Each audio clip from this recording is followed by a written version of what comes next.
In 10 days, white supremacist Richard Spencer will speak on campus at the University of Florida. This past weekend, white supremacists marched again in Charlottesville. Their vile propaganda is now showing up in neighborhoods around Jacksonville. Dozens of flyers threatening black men be beaten with bats for looking at white women, and flyers calling for the murder of Jewish people were spread around East Arlington. Now, we debated whether or not to do this story. Some think by ignoring it, it will just go away, or that by doing this story, we are giving racists a platform. In the end, we decided that giving neighbors the opportunity to call out racism for what it is, vile, disgusting, and anti-American, is part of our responsibility as journalists. First Coast News' Jason Ranchel is joining us live now. And Jason, there are some brand new details in this story. That's right, Jeannie. JSO just confirming within the last hour that this is now an active criminal investigation. Now, you see what I have here. You see these 30 rolled up sheets of paper. These are the 30 or so flyers that were distributed here along Dorwinian Drive here in East Arlington. Those flyers include threats against black men for looking at white women, as well as suggest shooting Jewish people. I haven't seen anything out of the normal. It's very quiet. It's your typical quiet East Arlington neighborhood, where the scariest thing in October is typically Halloween decorations.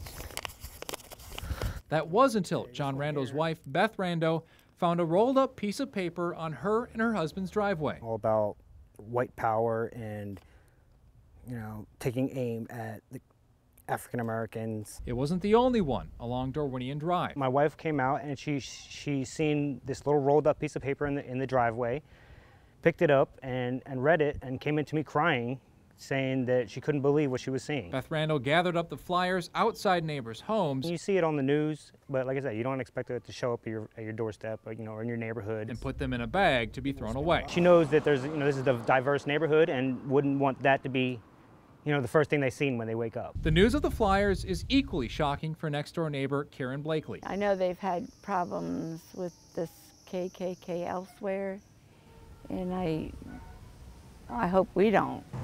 It's just pretty scary to me. Neighbors on the social media site Nextdoor reported the same flyers in both the Harbor Winds and Hickory Lakes neighborhoods. Rando says his wife called police. Police told her there wasn't much they could do. It's sad to see in 2017 that this stuff shows up on in your neighborhood. Rando wants this to stop. I hope that the world can just get along, and peacefully work together with in unity for America's sake.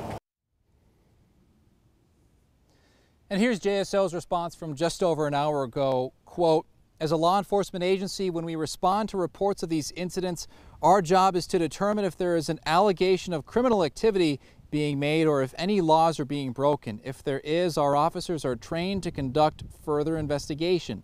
If there isn't, we try to take the opportunity to explain to the complainant that the distribution of literature, no matter how offensive that literature is to some, is not in and of itself a crime." But again, JSO confirming they are investigating this incident.